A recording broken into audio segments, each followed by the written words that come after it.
26 জানুৱাৰীত দেশে পালন কৰিব ৭৭ সংখ্যক গণৰাজ্য দিৱস। সমগ্ৰ দেশতে চলিছে গণৰাজ্য দিৱসৰ প্ৰস্তুতি। দিল্লীত গণৰাজ্য দিৱসৰ পেৰেডৰ আখৰা সেনা আৰক্ষীৰ। অসমতো পেৰেডৰ অনুশীলনত ব্যস্ত আৰক্ষীৰ দল। খানাপাৰা পশু চিকিৎসা মহাবিদ্যালয় খেলপথাৰৰ লগতে ৰাজ্যৰ আন পেৰেড গ্ৰাউণ্ডসমূহতো আৰক্ষী অৰ্ধসামৰিক বাহিনী NCC কেডেট শিক্ষাৰ্থীসকলে অন্তিম অনুশীলন চলাইছে গণৰাজ্য দিৱসৰ বাবে। ৰাজ্যৰ আন স্থানতো পেৰেডৰ অনুশীলন অব্যাহত ৰাখিছে। এই সন্দৰ্ভত বিতং তথ্য জনাব সতীৰ্থ আছিকুৰ ৰহমানে। সন্মুখত গণৰাজ্য দিৱস উপলক্ষে ধুবুৰী জিলা আৰক্ষী প্ৰশাসনে ব্যাপক প্ৰস্তুতি লোৱা দেখা গৈছে। আৰু এটা কথা ক'ব লাগিব যে ধুবুৰী জিলাখন ভাৰত বাংলাদেশ সীমান্তত অৱস্থিত আৰু ভাৰত বাংলাদেশ সীমান্তৰ সেই স্পৰ্শগত অঞ্চলসমূহতো ধুবুৰী জিলা আৰক্ষী প্ৰশাসনে ব্যাপক নিৰাপত্তা ব্যৱস্থা গঢ়ি তোলা দেখা গৈছে আৰু কটকটীয়া কৰি তুলিছে সমগ্ৰ ধুবুৰী জিলাখনত। আৰু দেখা গৈছে যে মোৰ লগত আছে এতিয়া ধুবুৰী জিলা আৰক্ষী অধীক্ষক দেৱশ্ৰী বৰা ডাঙৰীয়া। মই তেখেতৰ পৰা জানিবলৈ চেষ্টা কৰিম যে ধুবুৰী জিলাখনত কেনেদৰে গণৰাজ্য দিৱস উপলক্ষে প্ৰস্তুতি চলাইছে। চাওক, গোটেই ডিষ্ট্ৰিক্ট লেভেল ফাংচনটোতো ইয়াত হ'ব, এই য'ত আমি আছোঁ এতিয়া ৰাজা PC বৰুৱা ফিল্ডত। ঠিক তেনেকৈ কো ডিষ্ট্ৰিক্টবিলাকতো হ'ব, বিলাচীপাৰাত হ'ব, গোলুগঞ্জত হ'ব।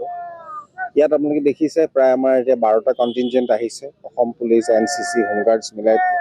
তাৰে এইটো পৰিদৰ্শন কৰিলোঁ আমি এতিয়া। চাব ডিভিজনবিলাকতো তেনেকৈ মানুহ আহিব, তেওঁলোকক কৰা হৈছে ব্যৱস্থা। বাকী মানুহক ইনভিটেশ্যনছ দিয়া হৈছে। খুব ভালকৈ হ'ব বুলি মই আশাবাদী। নদী এলেকা যিবোৰ আছে সেইবিলাকত কেনেধৰণৰ চাওক, ভাৰত বাংলা সীমান্তৰ যিটো আছপেক্ট সেইটো এটা বেলেগ চেপ্টাৰ। সেইটোত প্ৰিডমিনেণ্টলি সেইটো BSFৰ আণ্ডাৰ ডমেইনত আছে, AORত। আমাৰো তাত জইণ্ট পেট্ৰলিং হয়, আমাৰো তাত ছেকেণ্ড লাইন অফ ডিফেন্স আছে, BOP আছে। সেইটো এটা সুকীয়া বস্তু, সেইটো কাৰণে যিটো নৰ্মেলি সদায় চলি থাকে সেইটোৱে চলি আছে। আৰু 26 জানুৱাৰী আহি আছে বুলি যে বেলেগে তেনেকৈ কিবা এটা বেলেগ কৰিবলগীয়া আছে তেনেকুৱা মই নাভাবোঁ। সেইটো সদায় এটা হাই এলাৰ্টতে থকা হয়। দেখা গৈছে যে যিহেতু মৌলবাদী সংগঠন যিকেইটা আছে ABSA ধৰক আৰু বিভিন্ন মৌলবাদী সংগঠনে মাজে মাজে কুটাঘাতৰ চেষ্টা চলায়, এই ক্ষেত্ৰত ধুবুৰী জিলা আৰক্ষী প্ৰশাসনে বিশেষ কিবা এনেকুৱা পদক্ষেপ এটাতো জেনেৰেল হেৰি এটাতো থাকেই। এইটোতো বিশেষকৈ যিবিলাক আপোনালোকে জানে, ধৰক ধুবুৰী জিলা হওক, শ্ৰীভূমি হওক, কাছাৰ বা যিখিনি ইণ্টাৰনেশ্যনেল বৰ্ডাৰ আছে, সেইখিনিতো জেনেৰেল এলাৰ্টনেছ এটা থাকে, সেইটোতো থাকিবই।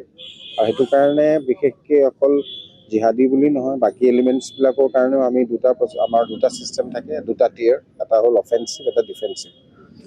ডিফেন্সিভত ধৰক আপোনালোকে জানে যেনেকৈ ধৰক চেকিং চলে, ছাৰপ্ৰাইজ চেকিং চলে বা গাড়ী ঘোঁৰাৰ চেকিং চলে, এইবোৰ চলে।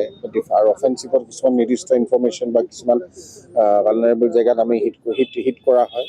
সেই তেনেকৈ আমাৰ চলি আছে।